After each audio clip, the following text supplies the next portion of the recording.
Hey Waffle Gang, I do hope you're well. My name is Mark and today we're checking out some more Reddit stories, and if you do love a Reddit story, why not consider hitting that like, subscribe, maybe that notification bell too, and let's crack on with today's first story. Much love, guys. Now today's first story comes from Throwaway a Royal Mess. And before we do get into the story, there is a trigger warning on it of homophobia, so if you do want to skip it, please feel free to do so. Timestamps are always down in the description and along the timeline below. Thank you. It's titled, I 36 female found out that my husband 38 male has a Camilla 42 female. And the story starts. I've been married to my husband for 2 years now. It's a first marriage for both of us. His family has been very good to me. They immediately accepted me, welcomed me in, started including me in family events. Really made it not even a second thought to say yes when he proposed after a year of us being together.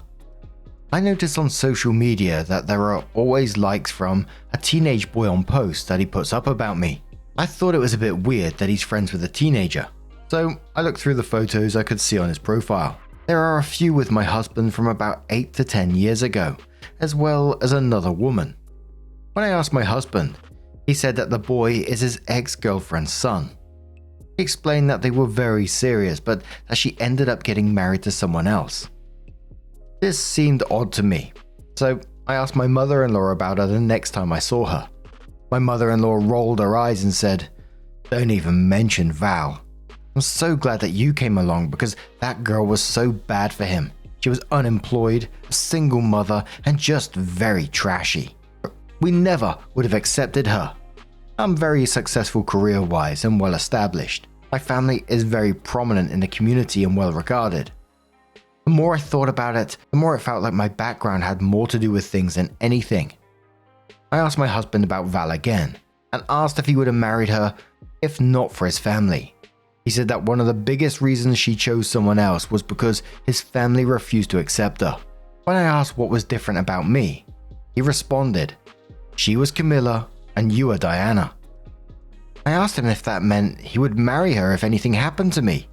He shook his head, laughed, and said I was being ridiculous and that he didn't think like that. I told him I wanted him to remove and block his ex and her son from social media immediately and to stop communicating with them. He's told me that he has a cordial relationship with both of them and that he doesn't feel it's fair of me to ask him to cut them out.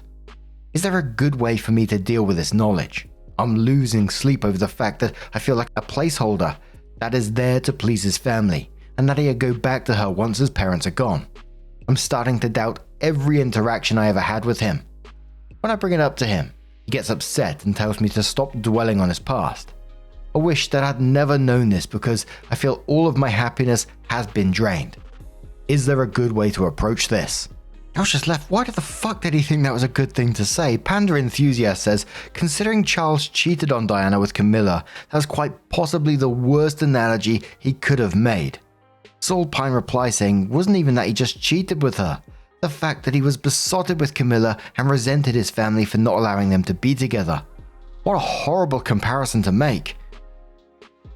Knitting Fairy says, tell him that his analogy made things 1,000 times worse, as Diana was obviously nothing to Charles but someone his family would accept, but who he personally didn't care about. As a result of said atrocious analogy, you have lost faith in the strength of your relationship, and if he wants this marriage to work, he will at least remove them from his socials for now and attend marriage counseling with you. Commenter asks, OP, how long ago did they break up? It sounds like he caved into family pressure and broke up with her, or she broke up with him. OP says they broke up 9 years ago. She dated someone else, married him, and has since divorced. From what I understand, she started seeing this other person because he wouldn't commit to her. And one more comment that says, purely based on him making the Camilla reference, that'd be the end for me. Demanding that he unfriend and block them solves nothing. They still exist. He still said what he has said and feels how he feels. The ball is now in your court. Are you willing to stay in a relationship with someone who is not all in with you? Are you willing to stay with someone who's verbalized that he is with you because of obligation, not romantic love? What do you want for yourself? If he can't give you what you need and want, and you're not willing to settle, you know what to do. So It was about 3 weeks after that post, OP came in with the update and says, "Thank you to everyone who responded to my previous post.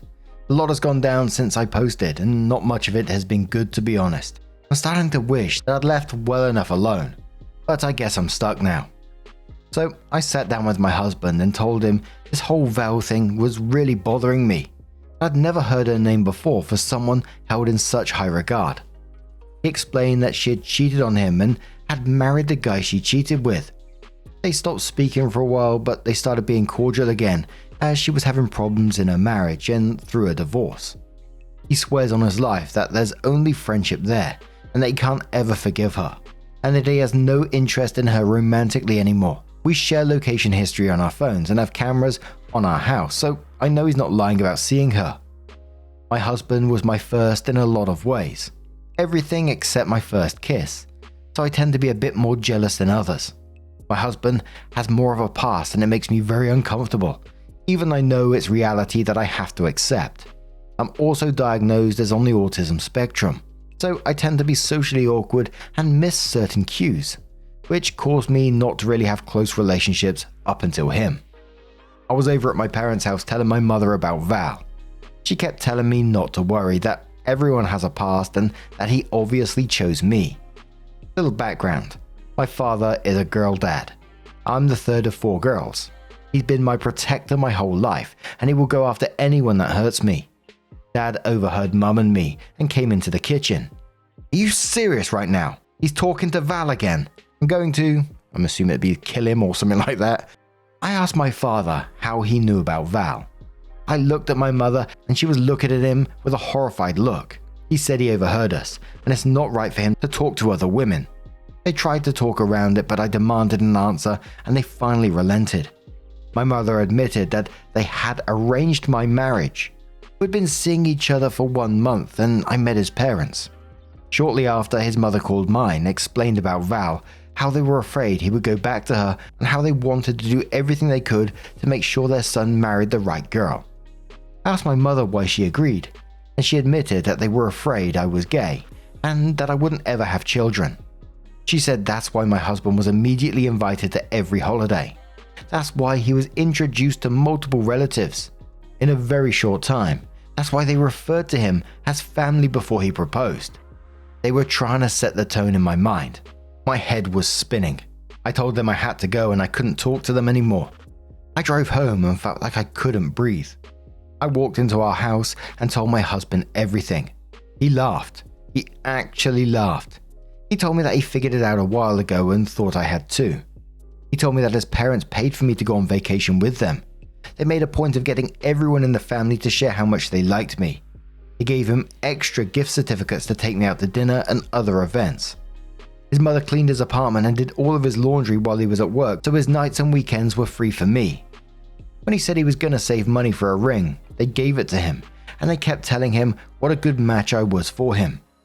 He asked his parents while we were engaged if it had been the plan to keep him away from Val, and his mother admitted that it had been. He told me he fell in love with me while we were together. What he feels for me is real and that he loves the life we have together. He said it doesn't matter how it started because what we have is strong and real. I don't know how I feel. I can't even talk to anyone because I'm apparently the only person who didn't know this happened. I feel like such an idiot. I'm furious with his parents for doing this, furious with mine for going along with it, and hurt that he didn't tell me the truth once he figured it out. I don't know if I want a divorce. My husband has been trying very hard to be supportive of me. I told him I don't feel like talking. He keeps asking me if he can get me anything and asks me little questions to try and get me to talk. But I can't even get my feelings straight right now. I feel betrayed by every person who is supposed to care about me and have no idea what the hell to do now. Max Zaddy says to the OP, "Wow, just wow. This is some Truman Show level betrayal. I'm sorry, friend. If I could, I would give you the biggest hug." OP says, "I need a hug. I felt like I want to throw up since I found out." TLF says, "This is a lot to deal with. Sorry you're having to deal with this fallout. I'm not from a culture where arranged marriages are a norm, so please forgive my ignorance on any protocols. 1. Blame your parents most of all. Knowing this man's history and still trying to make you marry him because they thought you were gay. Even if you were gay, wouldn't that be all the more reason not to arrange a marriage? 2. Is there an out clause of acceptable reasons for divorce or annulment in your culture? Would your family support you if you decided to do this? If not, are you able to be financially self-sufficient? OP quotes that and says, "Nor am I. I was the last of my siblings to get married, and up until that point, I had never seriously dated anyone. My parents are conservative white Christian Republicans. There are few things worse that I could be to them. My husband and I both make 6 figures. Money is not an issue at all. For the first time in my life, I told someone I loved him and believed I'd actually built something real with someone. Was it all a lie? Is this all some sick joke on me?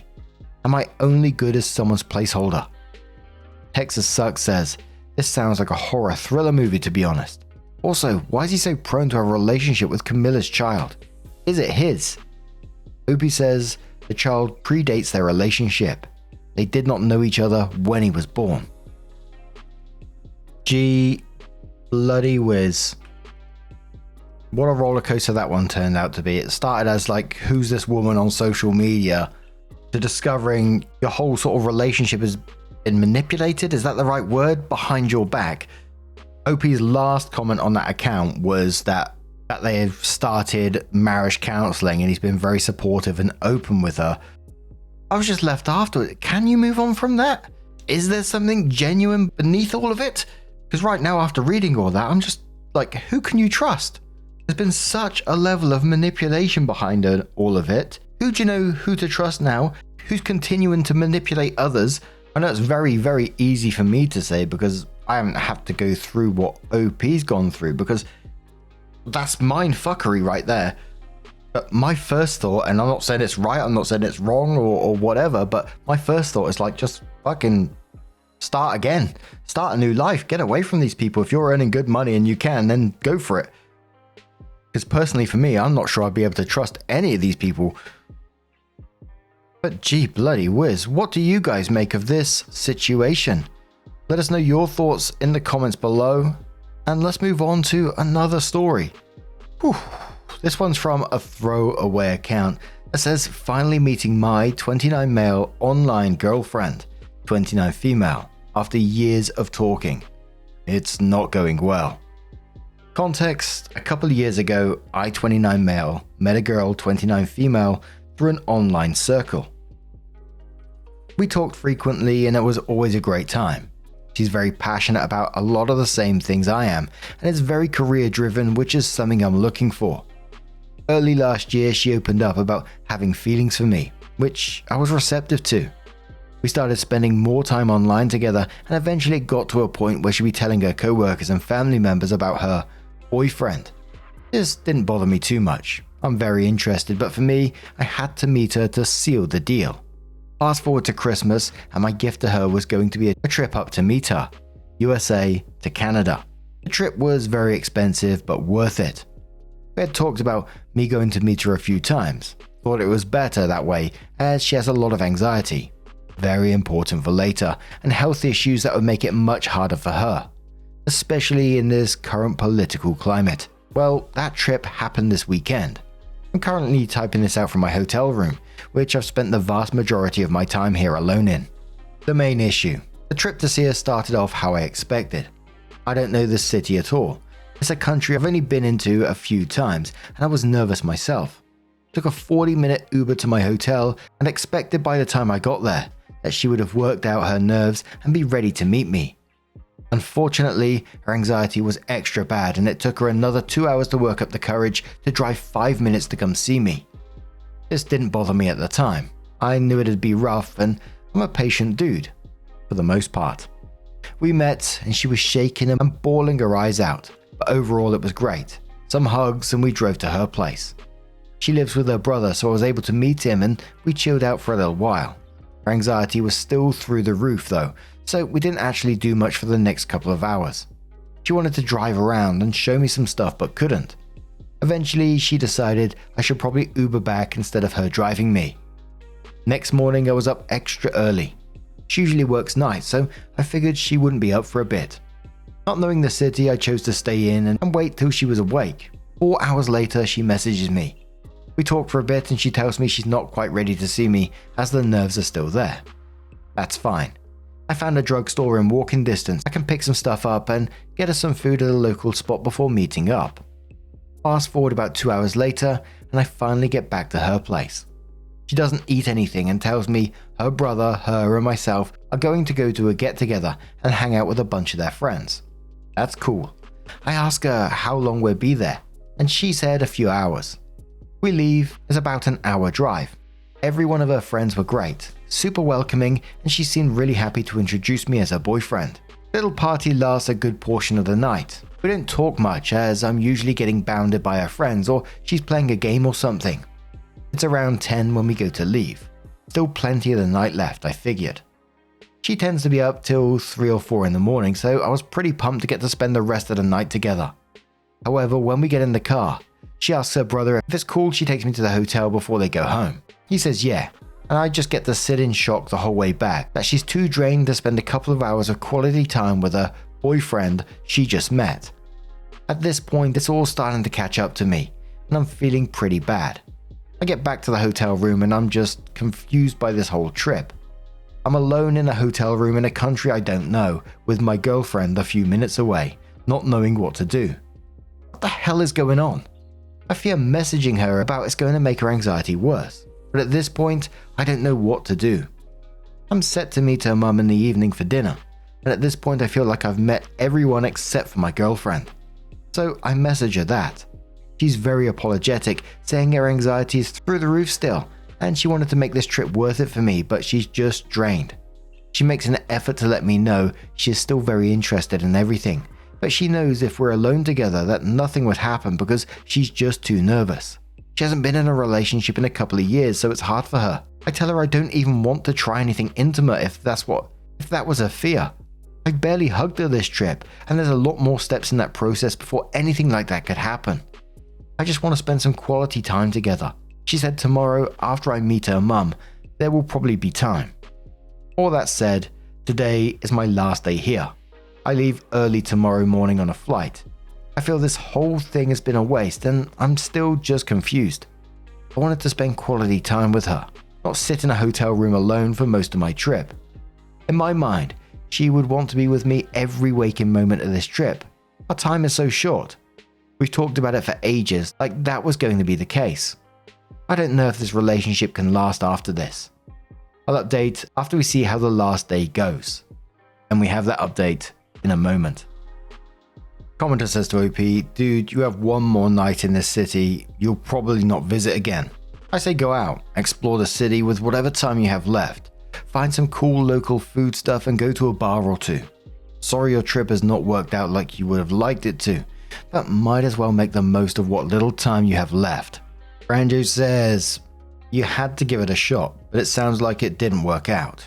You need to be honest and tell her how this made you feel.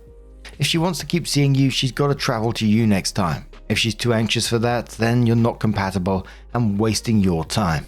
Commenter says she needs professional help. I would kindly counsel meeting mother. Tell her it doesn't make sense to meet her mother because you don't know her. Let her know outright that you feel this trip signals the end of any ideas of a romantic relationship because she's clearly not well enough. Tell her you would love to remain friends, but you're not putting your life on hold for someone who needs to deal with her mental health issues. Honesty is the kindest thing you can do for her. Hopefully it will put a mirror up for her to make efforts to get help she needs. Lying or playing along is crueler than being honest in a kind way. Good luck. Professional Belt says, I'm proud of you for finally ripping off the band-aid and going to see her. That takes courage, and it needed to be done to see if you are actually compatible. But this is clearly not going to work. It's not surprising that she turned out to be so avoidant. Having a multi-year online relationship isn't something you do when you want a real relationship with a living, breathing person. I'm sure there are exceptions, but this doesn't sound like one of them. You're wasting arguably the prime years of your life on a ghost girlfriend, and I really hope you don't continue to talk to her and work through it when you get back.